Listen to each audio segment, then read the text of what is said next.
So I'm going to be presenting some research from the University of Adelaide. We've developed a decision tool to be used in water-sensitive urban design, and the objective behind that is to present decision makers with a visualization of trade-offs between different objectives for water-sensitive urban design and an optimal set of solutions for stormwater harvesting systems, which I'll go through. So about the problem that we're solving, so we're looking at developing some concept designs for distributed stormwater harvesting systems. So it's a multiple objective problem because of the nature of the components of the system. So for example, the treatment train might have a bioretention lined biofilter that can produce stormwater, can supply harvested stormwater as well as remove nutrients. So there's multiple objectives that we can achieve. There are various design components because there may be a number of different devices that we can use to achieve those objectives, and also the spatial distribution. So there are different locations within a catchment that we can place them. As a consequence, there are a large number of design options, and we've developed a computational optimization tool to assist with deciding between the different combinations of options that are available. One issue with this problem is the multiple objective trade-offs. So because of the nature of these systems, we want to maximize our human and ecosystem co-benefits. We may have a preference in a particular location to increase the level of total suspended solids removed, and also improve base flow recharge. In the case study I'm going to present today, we looked at the trade-offs between life cycle costs and stormwater reuse reliability, and also the total suspended solids removal. The optimization approach can handle these multiple objectives and produce a visualization of the trade-offs, which I'll show you. Another problem is that we have available now a number of best management practices for to implement in our treatment trains. So there's a list there, and importantly, the different devices can best achieve different objectives. So there may be some conflicting objectives depending on which one we choose, and we've also got a few decisions to make. So which one, not only which BMP do we choose, but where do we put it, and what size should we adopt, and how does that affect the performance? So the multiple objective optimization approach is good for this because it can handle these multiple decisions that affect different objectives. And an additional problem is that if we in a spatially distributed system, if we implement, for example, bioretention basin in an upstream catchment.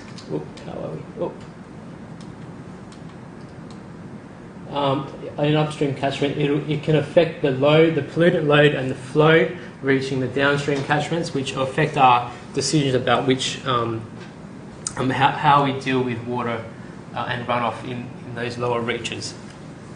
And that can produce some performance complexity. So there's no clear distinction between a decision we make up here and the performance down here. So optimization helps by running through lots and lots of possible options and seeing how that affects performance. So I'll present so how to solve those, how to deal with those issues in that complex problem. For example, introducing the BMP and upstream catchment affects the downstream. A decision maker might be interested in where is the best location to place bioretention basins.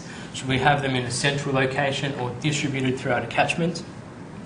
If we go with a distributed approach, are there particular subcatchments we should favour first if we have a limited budget? And also, what are the compromises and trade-offs between different decisions that we make?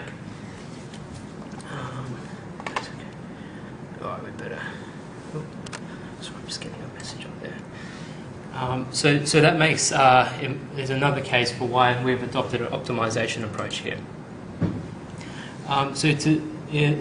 To solve that problem, we've developed an optimization framework. So the details of the framework might be a bit hard to see at the moment, so I've pulled out some of the key aspects of it. So the engine that drives the optimization approach, we selected a genetic algorithm which takes an initial population of stormwater harvesting concept plans and evolves them over several iterations using strategies for the survival of fittest, combining good solutions together, and also including some mutations in there to try and get some unique or innovative solutions.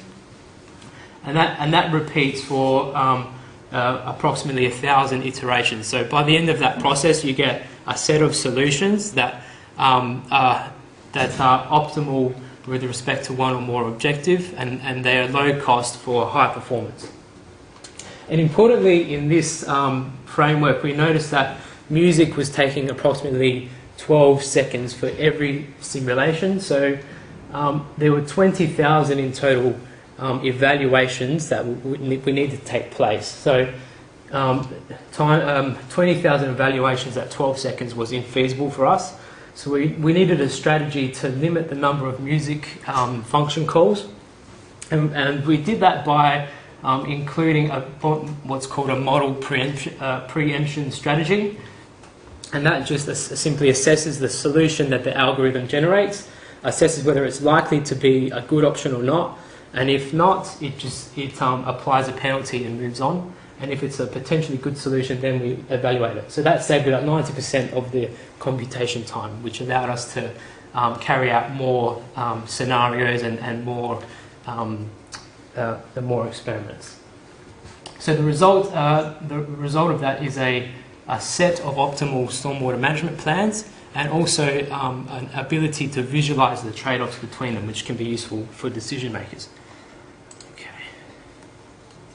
So like I said, we've applied that to a case study. This was a greenfields residential development, which gave us some scope to gave us some freedom to select where the bioretention basins or wetlands were placed. There was 3 objectives there.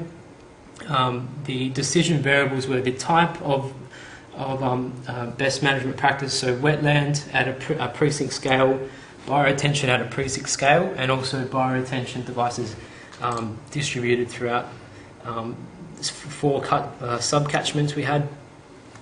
And associated with each treatment device was an open water storage pond, and so there were 4 possible locations for those ponds. Just a quick look at, so this I've shown here is one example of a solution that the optimization algorithm generated. So the music model was run via the command line interface. So our software develops a music setup file. That setup file is executed in music. The music results file are read and then fed into as a fitness function back into the algorithm, and that solution and that process repeats. And we had a constraint in there, so that the nutrient removal targets.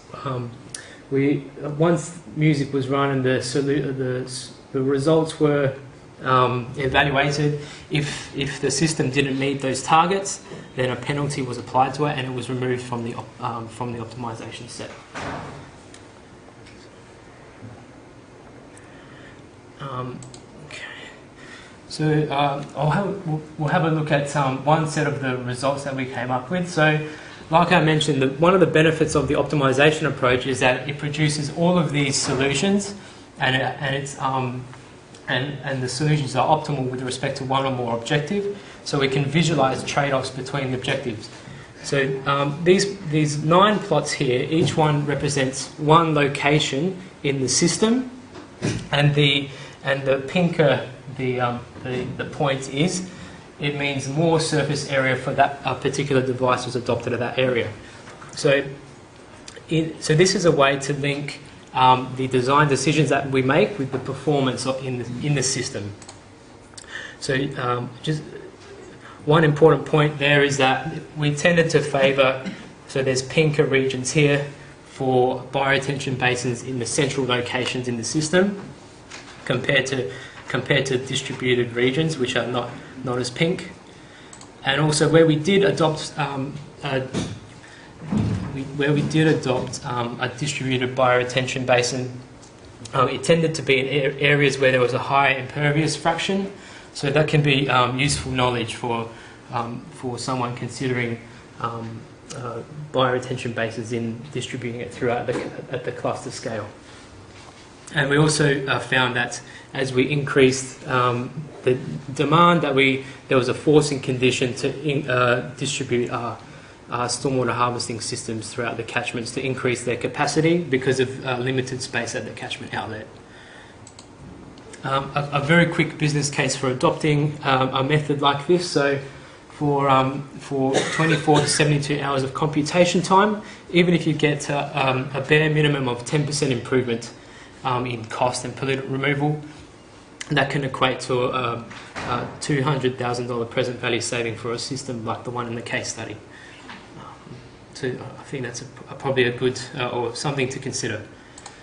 And just a brief note on the future work. So at the moment I'm working with a Melbourne design firm looking to find the optimal mix of 70 of their local council projects to go ahead to take to concept design.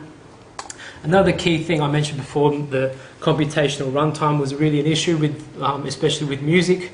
So improving the algorithm's performance will enable us to run more design scenarios. And I'll leave you with some references there. And I thank you, and I'm willing to take any questions.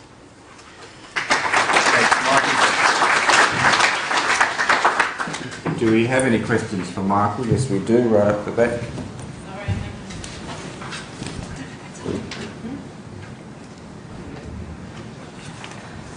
Thanks, Michael. Great to see this sort of research. Do you ultimately see it as some sort of add-on to music, or how do you think it will be developed in the future?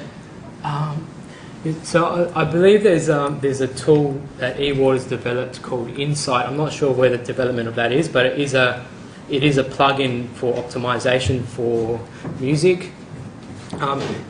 Depending on, like, if I can get this to a stage where you can present a music file and I can convert that into, I can select a couple of devices that you want to optimize, and the algorithm can do that. So it can either work with, it could be act as a plug-in to music, or something that's separate from music that you can link into. Thank you. We've got any more questions for Michael? We've got a bit of time if you'd like. Otherwise we can move on. Great, thanks Michael. That was most exciting. Thank you.